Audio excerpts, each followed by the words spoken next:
Oke, kembali lagi di channel saya. Makasih buat kalian yang sudah mengklik video ini.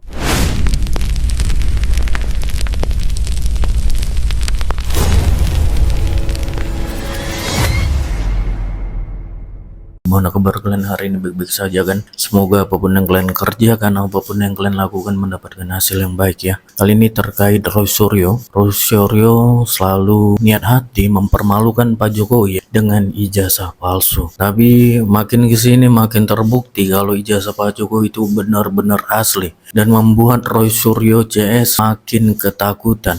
Bahkan makin bermunculan ya, yaitu sekretaris dekan, sekretaris dosen, teman kuliah Pak Jokowi, dan membuat para gerombolan pembenci ini makin ketakutan ya kan. Kita lihat ya, kali ini dipermalukan guru besar UNSS. Tidak tunggu lama, kita ke videonya langsung, let's go. Sudrayanto, bukankah sebenarnya kalau dalam perkara perdata dulu harus didahulukan? Oh, enggak ada, Pak. Beda perdata dengan pidana beda, Pak. Dimensinya berbeda. Dulu diselesaikan baru pidana. Tidak ada begitu, Pak. Itu kalau sengketa rumah ini satu mengatakan ini. Nah, kalau yang perdataannya nggak pas, kalau ternyata diuji jelas itu kalau sengketa rumah katanya. Wah, langsung terbantah langsung depan mukanya itu. Ternyata dalam perdataannya yang uji itu siapa? Nah itu, Pak. Kan pemalsuan itu kan pidana. Ya. Yang uji harus ranah pidana, Pak. Oke. Dari mulai penyidikan, mencari bukti-bukti yang ada. Ya, ini tadi kalau untuk kasus pidananya, maka penyidik akan mencari mana bukti-bukti yang menunjang bahwa itu asli. Ya. Pasti dicari dong dari saksi-saksinya, temannya Pak Jokowi, dari universitas sana dan sebagainya gitu. Kumpulkan semua. Kemudian yang menentang, yang tadi diomong-omongkan di sini, semua ditampung polisi, diberkas sampai segini, nanti dikirimkan ke kejaksaan. Pak, ini loh, ini kira-kira bisa nggak dipakai tuntutan? Nanti jaksa akan melihat, oh ini bisa. Di persidangan itulah itu. Wah, diajari langsung ya, dikasih kuliah gratis langsung ya kan. Itu tadi yang diributkan di sini. Yang maksudnya Barreskrim atau Polda Metro atau sesuai dengan laporan yang masuk ke masing-masing? Saya dulu pernah bikin perkap ya. Kalau penanganan kasus yang dua ini dan itu pihaknya cuma itu juga, buktinya sama, sebaiknya ditangani dalam satu instansi. Oh, satu saja. Satu, maksudnya apa? Maksudnya gini, supaya barang buktinya itu nggak kesana kesini. Karena apa? Karena bukti pemalsuan sama penuduhan itu kan sama itu.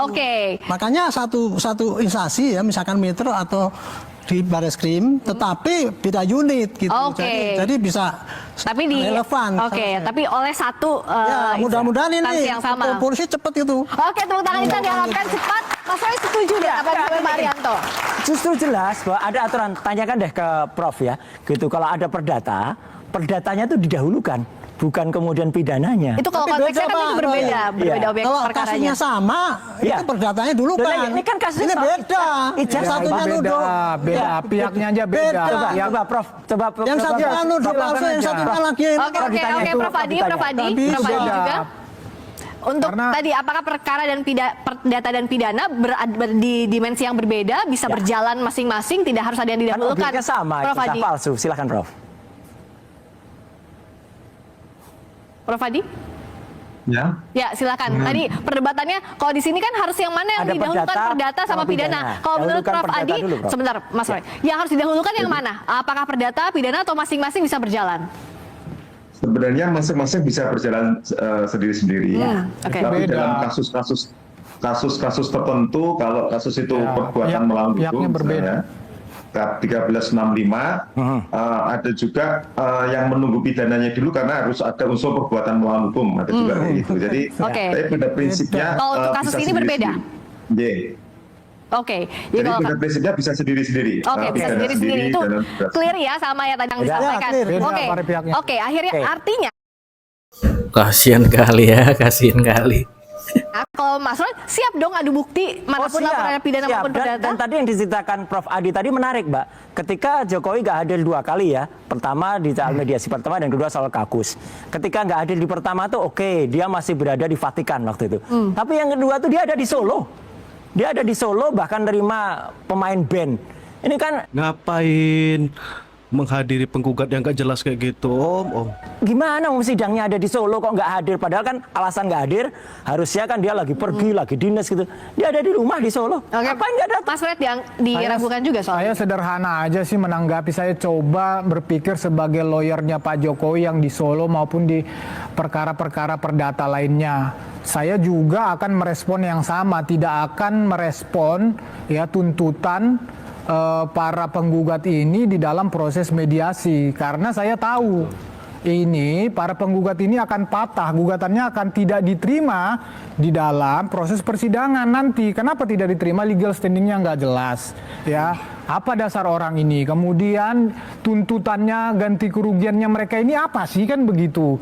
Nggak jelas. Jadi saya yakin 100% bahwa Nggak jelas ya, dengar nggak jelas. kan juga udah pernah dilakukan.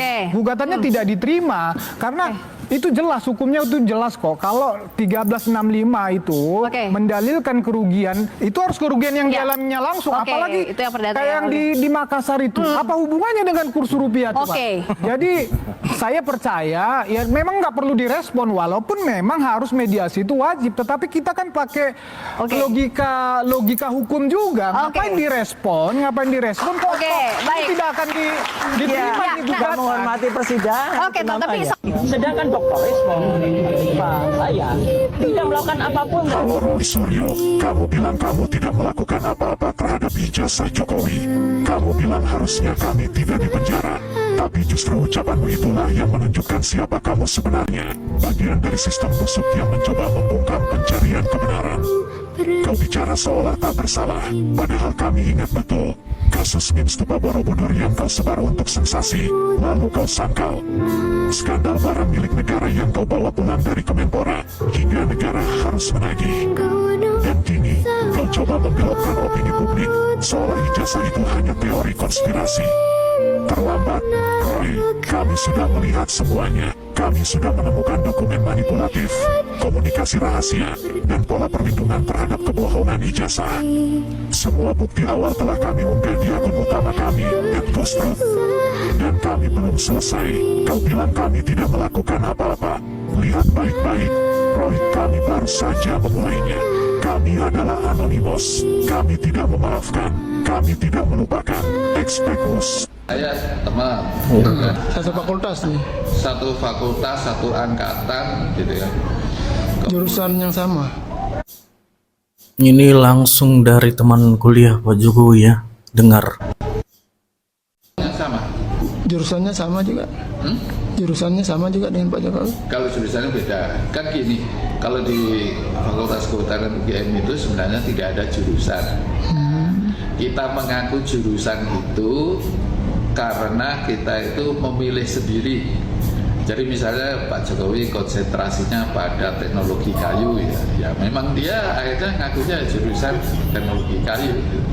Kalau saya ngakunya jurusannya apa, silvikultur, karena saya pengennya itu dan saya memilih mata kuliah yang memang mengarah ke sana.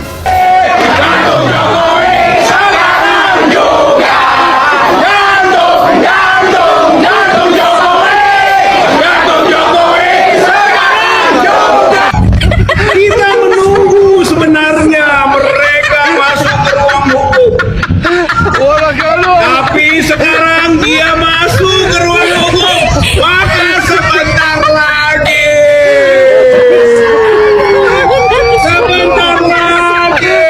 Itu skripsi dan itu ijazah secara hukum palsu.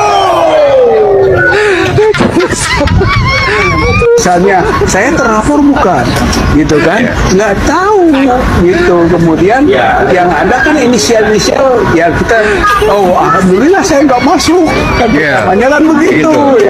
Yang ada kan inisial. Ya. Dikit-dikit Ternak Mulyono, ya kan? Baru aja kau lihat akun aku, baru kau bilang aku Ternak Mulyono. Yang kau maksud Mulyono tuh siapa? Roy Suryo itu dikutuk dewa karena dia menistakan stupa, saking bencinya dia sama Pak Jokowi, dibuatnya mukanya kan udah dibilang gue sakit hati sama Roy Suryo gara-gara itu. Kalau kalian ini nggak sakit hati sama dia, orang sekolah. Kalau yang dihina bukan agama kalian, pasti kalian nggak sakit hati lah. Jadi di kasus ini ya gue syukur aja kalau dia sampai di penjara. Semoga iya gitu. Sebagai ilmuwan, sebagai peneliti, alhamdulillah rekan-rekan para ilmuwan dan para peneliti diaspora dari Eropa, Amerika, dan Australia itu sudah menghubungi kami dan bersedia untuk melakukan kolaborasi penelitian yang terkait dengan kebenaran ilmiah. Peneliti dari Eropa, Bu. Eropa mana, Bu? Negara Eropa kan banyak, Bu. Negara Eropa tuh banyak. Tapi gini, meskipun penelitian itu dilakukan sama peneliti luar negeri, yang dilakukan mereka tuh ya sama, konfirmasi sama universitasnya. Orang universitasnya masih ada, UGM masih ada, Bu, UGM, kecuali kalau universitasnya itu udah nggak ada. Nah, itu baru. Saya yang bekerja di UN atau PBB di New York akan menghubungkan saya selaku perwakilan diaspora dari Amerika, Eropa, dan Australia. Saya baru pulang dari Australia sebulan yang lalu. Itu akan menghubungkan saya dengan kontak atau license officer yang dari UN atau PBB Jenewa. Jadi akan ditindaklanjuti. Saya juga habis pulang dari Australia, Pak. Kok nggak ketemu ya sama bapaknya tadi?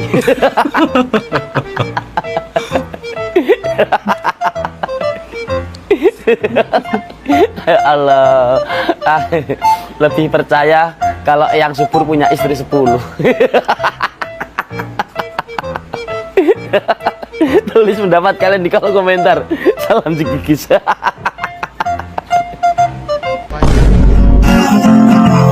Tembak tembak tembak dodol, tembak tembak dodol, tembak tembak dodol, tembak tembak dodol. Jokowi cepat kali pulang. Gara-gara nggak sempat ketemu Pak Jokowi. Udah nangis anak kami. Anak kami udah nangis. Katanya tadi mau salaman sama Pak Jokowi. Sekarang udah nangis-nangis karena nggak sempat jumpa Pak Jokowi. Pak Jokowi, Salat Jumat di Binyanga. inilah kerinduan kami, orang Liang Melas atas. Sampai anak kecil pun mencintai Pak Jokowi. Karigoge na kami. Mau ketemu sama Pak Jokowi anakku.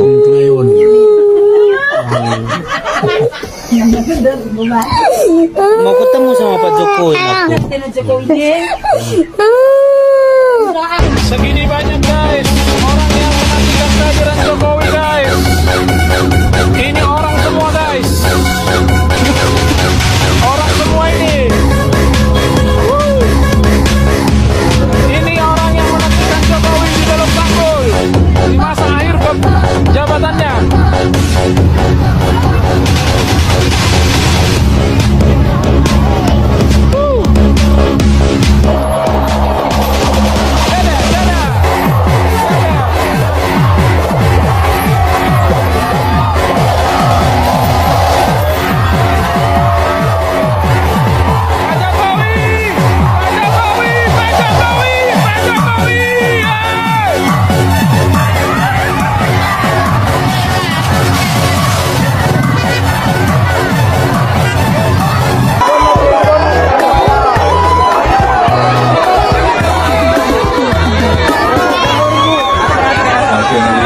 Sangat senang, sangat bahagia bisa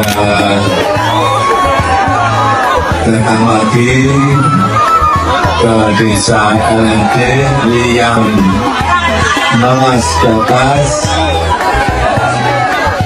karena seingat saya kesini tahun 2022, betul?